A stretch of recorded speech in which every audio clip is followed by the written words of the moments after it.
yo he visto que algunos de los títulos de sus obras se titulan Más escuela, menos aula, Educar en tiempos inciertos, La escuela, examen, que en mi opinión son bastante sugerentes, con un afán de cuestionar, de reflexionar, ¿no? De mejorar un poco el ámbito educativo, el sistema educativo. Entonces, a partir de, bueno, pues de toda su experiencia, su bagaje y todo lo que ha visto, ¿hacia dónde cree que debe continuar la educación en España en particular, si quiere a nivel general, a nivel global, hacia dónde debe conducirse? Bueno, yo creo que la tendencia y las necesidades en todo el mundo, digamos, hacia el futuro son las mismas, aunque el punto de partida es muy distinto, claro. Yo, por ejemplo, siempre pensamos que es distinto porque está Finlandia, además de España, pero también está Iberoamérica y otro montón de lugares donde hay otras carencias. Para mí, tenemos en las manos una institución con dos grandes funciones, cuidado y educación. La función de cuidado, bueno, cambia, pero esencialmente va a seguir siendo parecida y va a seguir ahí, pero la función de educación cambia, se transforma radicalmente. Tenemos una escuela, yo he crecido en una escuela y todavía en gran medida, casi en general, el sistema educativo está basado en una institución escolar que gira en torno a el libro, no el libro físico, sino el libro y toda la reorganización y organización del entorno alrededor del libro. Es decir, en cierto modo podríamos decir que la lección, el programa, el currículum, la pizarra, el cuaderno, etcétera, son extensiones del libro y por tanto del mundo de la imprenta y hasta cierto punto de un mundo, no voy a decir estable, porque claro, el mundo nunca deja de cambiar y cada vez ha cambiado más rápido, pero que considerábamos previsible, aunque fuera cambiante. Y hoy sabemos que vivimos en un mundo digital, que lo transforma todo radicalmente en mucho menos tiempo, mucho más profundamente y mucho más extensamente que lo hizo la imprenta, y en un mundo que cambia pero es menos previsible. Por eso hablamos de incierto, complejo, VUCA, BANI y un montón de términos y expresiones para decirlo. Entonces vivimos una enorme transformación digital de la educación, un camino en el que yo creo que están centros como este, Nazaret, que no es digitalización, sino que es la reorganización plena de casi todo, y al mismo tiempo hay que conciliarlo con la función de cuidado, acompañamiento y tal. Por eso yo he dicho alguna vez lo de más escuela, menos aula. Creo que la escuela va a cambiar, pero va a perdurar, va a ampliar sus funciones, pero el aula es representa, el aula como la conocemos, el aula webera, representa ese modelo para mí periclitado. Porque siguiendo un poco las ideas, ¿no?, que usted transmite, ¿cómo podemos nosotros entonces los profesores desde nuestras materias mantener el rigor en esa sociedad de sobreinformación, ¿no? Porque claro, dejamos a lo mejor aparcado la idea del libro, de esas aulas no tan enclaustradas, no tan cerradas, nos abrimos más a un mundo que es cambiante, a un mundo que es transformador, que es muy incierto, pero claro, ¿cómo nosotros desde nuestras materias podríamos, o con qué bases, ¿no?, teóricas podríamos comenzar a preparar a estos alumnos, ¿no?, a esa sociedad que es incierta? Pues yo diría, primero, como profesores, en algún sentido más, pero en algún sentido sería menos. Vamos a pensar menos como profesores, vamos a pensar menos en la enseñanza, en la transmisión de conocimiento y más en el aprendizaje, ¿no? Desde nuestras materias, lo mismo. Vamos a pensar menos en nuestras materias, aunque nuestro conocimiento sea disciplinar, muchas veces, porque somos especialistas en eso y eso requiere una profundización con cierta lógica interna, autónoma, etcétera, etcétera, pero vamos a pensar más en el aprendizaje con sentido, con objetivos, hacia proyectos, hacia necesidades reales, etcétera. ¿Qué cambia esencialmente para el profesor? El profesor pasa de ser un ejecutor de un plan. Antes todo el mundo tenía un plan. Me da igual que fuera el gobierno francés, la orden religiosa no sé cuántos, el movimiento Reforma no sé cuál o el pensador X de la universidad. Tengo un plan, es la manera buena de enseñar y aprender, tiene que aplicarse en todas partes. Se ha acabado eso por completo y el profesor tiene que ser un diseñador. Un diseñador. Para que el profesor pueda ser un diseñador, la otra cara de eso es que el espacio ha de ser abierto y flexible, los grupos han de ser variables, el tiempo ha de poder organizarse de distintas maneras y los contenidos, actividades, etcétera, deben poder reorganizarse también.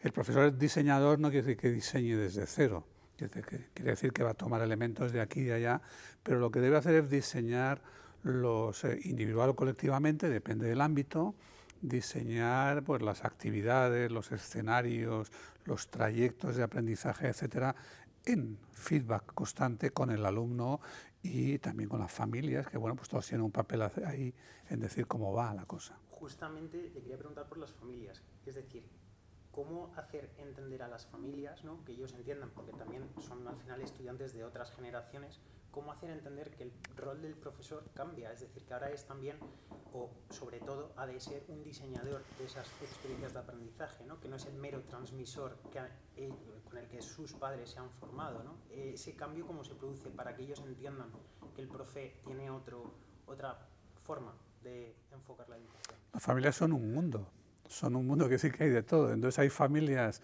que están viviendo los padres o los hermanos mayores o los no tan mayores, esa transformación y ese cambio en su trabajo, en su modo de vida, en su ocio, etcétera, etcétera, y por lo tanto lo ven muy claro. Otra cosa es que no acepten cualquier cosa, pero lo ven muy claro, que esa tensión de cambio. Pero luego, claro, por otro lado, las familias no quieren demasiados riesgos, porque están hablando de sus hijos, ¿no? No quieren disrupciones y cosas por el estilo, que suenen a desorden, ¿no? Quieren tener la garantía de que al menos sus hijos sacarán de la escuela algo seguro, ese algo seguro que el mínimo estaría en un medio seguro y en unos conocimientos que les permitan seguir progresando. Si luego encuentran que no aprenden inglés, que no aprenden música, que no consiguen hacer lo que les gusta, que no hacen actividad, se los llevarán a otro sitio. O los llevarán por la tarde a otro sitio, aunque se mantengan en el colegio. Pero claro, lo ideal es que haya un diálogo expreso y tácito entre el centro y las familias que permita esa transformación, que las familias aporten y el centro pueda hacer libremente su trabajo. Tener en cuenta que los centros venimos de una cultura en la que el profesor hace 30 o 60 o 100 años, y algunos llevamos 30 años y más en el gremio, y otros no lo llevan, pero han leído los libros de los que... Venimos de una cultura en la que la escuela estaba situada, el profesorado en un nivel y las familias muy por debajo. Y lo que había que enseñarles no lo tenían, o la mayoría no lo tenían. Ahora no es así. Ahora el nivel medio de educación de los padres y madres, sobre todo madres, más que padres, es igual o superior al del profesorado, el de la mitad de ellos al menos, ¿no? Otros no, tenemos una población tremendamente desigual. Pero por lo tanto las familias son pues unidades familiares con mayor capacidad de exigencia, mayor capacidad de respuesta, también mayor capacidad de colaboración, de las que se puede aprender mucho, y los centros, bueno, deben ser autosuficientes para que no tenga otra cosa, pero al mismo tiempo deben aprender a colaborar con las familias, con el medio, con la comunidad en la que están insertas, con la comunidad en la que no están insertas, pero que está al alcance de un clic o de varios, etcétera. Decía hace poco el investigador del CSIC, Carlos Briones, afirmaba en un artículo de opinión en el Diario de Burgos, no sé si lo ha leído, hablaba de la tercera cultura. Él reflexionaba en una combinación de artes, humanidades, de ciencias como partes indisolubles del progreso y del conocimiento, es decir, no ver la educación de forma separada, va un poquito también con la interdisciplinariedad, ¿no?, entre las asignaturas, es decir, se estudian letras o ciencias o artes, sino que él cree que hay una tercera cultura por la que debe apostar. No sé si usted está de acuerdo con esta idea o si se podría llevar a cabo siguiendo un poco la línea que nos estaba contando. Bueno, hay una vieja, diría casi una esquizofrenia muy vieja en el sistema educativo. Es un debate entre el generalista y el especialista, o entre las ciencias y las letras, las humanidades y las ciencias, o la técnica, etcétera, que uno puede rastrear por todas partes. Lo podemos encontrar en Aristóteles, en Platón, seguirlo a donde queramos, por supuesto en los humanistas, en Nietzsche, pero yo creo que la escuela, que se suele quejar de estar menospreciada porque la sociedad mira las ciencias, piensa en la economía, la productividad y tal, yo creo que es un poquito al revés, es la escuela quien peca de lo contrario. Y te pondré dos referencias. estas cosas que decían Platón y Aristóteles de que la única educación digna es aquella que no está vinculada a la necesidad, al trabajo, etcétera, claro, está muy bien si eres hombre esclavista y rico, ¿no? Pero la gente quiere una educación que le sirva para algo en el resto de su vida, incluido ser capaz de cuestionar aquello que va a tener que hacer, ¿no? Incluido ser capaz de transformarlo, ¿no? Y en segundo lugar, hay un clásico que todo el mundo conoce, que es el de las, no es en eso, lo de las dos culturas. Un trabajo de Snow sobre las dos culturas. Y Snow razonaba muy bien, que él era un científico, y expresaba, yo creo que tenía razón, yo soy más de letras, aunque yo hice el bachiller de ciencias, pero a mí lo que me interesaba era la historia, la sociología, etc. Suele ser el mundo de las letras el que desprecia de las ciencias. Los ingenieros y esta gente, bueno, pueden ser, a lo mejor son muy brutos o muy simples en algunas cosas, no lo sé, pero tienen una actividad muy respetuosa con respecto a las humanidades, mala conciencia de que no saben lo suficiente, no leen lo suficiente. Es muy difícil ver a un filósofo con mala conciencia de que no entiende un aparato, ¿no? Entonces, efectivamente, yo creo que hay que integrar eso, pero visto desde la escuela, no creo realmente que estemos sufriendo un agobio o un acoso para que enseñemos a la gente a ser asalariados, disciplinados, obreros fabriles o ingenieros que solamente piensan en el software. Creo más bien que lo que tenemos es una tendencia interna, somos un sector muy importante, tenemos millones, aquí mismo en España, son 6 millones de alumnos y cerca de 1 millón de profesores fuera de la universidad, ¿no? Entonces eso no es una cosa que le soplas y se cae, eso tiene una cultura, tiene una inercia, tiene un modo de pensar, y yo creo que en ese modo de pensar late todavía ese menosprecio de los griegos libres, varones, esclavistas y demás hacia las actividades prácticas. Así que efectivamente yo soy de los partidarios del STEAM, con la A incluida, pero me parece que lo que falta normalmente en el sistema educativo reglado es lo otro. Hay que lograr esa integración. Vamos hacia una sociedad en la que una gran parte cada vez mayor del trabajo manual, de los procedimientos normalizables lo van a hacer las máquinas, ahí está la inteligencia artificial, el aprendizaje máquina, etcétera, etcétera, y por lo tanto ahí debemos valorar la otra parte, que es la que solo sabemos hacer nosotros, pero tenemos que comprender y entender a esas máquinas, tenemos que saber hablar con los programadores, aun cuando no lo seamos, etcétera, ¿no? Entonces hay que integrar eso, insisto, nuestro riesgo es la minusvaloración de la parte científica. Vamos terminando. Le quería preguntar sobre, antes hablaba de la sociedad española, que era como muy heterogénea, muy diversa, ¿no? Hablaba de la formación de las madres, fundamentalmente en las familias. Quería preguntarle hasta qué punto considera usted que la sociedad española siente preocupación por la educación, no ya por el sistema educativo, sino por la educación en mayúsculas, ¿no? Realmente si es un tema de preocupación e interés de la sociedad española, o si cree que hay un cierto compromiso por fomentar la cultura también desde las familias, ¿no? Ahora que hablábamos de bono joven, ¿no? Para el tema bono cultural, si son también dinero que se hace una buena inversión porque hay un criterio también cultural para gestionar y para gastar, ¿no? ese dinero, ¿no? Creo que sí, creo que hay mucha preocupación. Otra cosa es lo que resulte de esa preocupación. Pero creo que hay mucha, creo que cualquier familia con hijos es muy consciente de que donde antes se decía que hay que dejar algo a los hijos, unas tierras, un taller o algo así, una pequeña cantidad de dinero, hoy la conciencia que se tiene es que hay que dar una educación, que lo fundamental que cualquier familia puede hacer por sus hijos es lograr que tengan... Es más, yo creo que hay una cierta sobreestimación incluso de la educación, porque así como creo que es muy importante, que es fundamental y que no hay nada que reducir en dar una educación, creo que a veces se ponen demasiadas esperanzas en qué puede conseguir una educación, porque hay cosas que no dependen de la educación. Que si uno no está de acuerdo con la distribución de la riqueza, con las desigualdades salariales, con que haya gente que se pueda quedar enteramente en la cuneta, bueno, pues la educación es un instrumento, pero no es el instrumento en singular. Esas cosas hay que atacarlas directamente, hay que ir a la economía, hay que ir a la organización del trabajo, hay que ir a los servicios públicos y sociales, otros que la educación, además de la educación o al mismo tiempo que a la educación. Y yo creo que la sociedad española está bastante preocupada por la educación.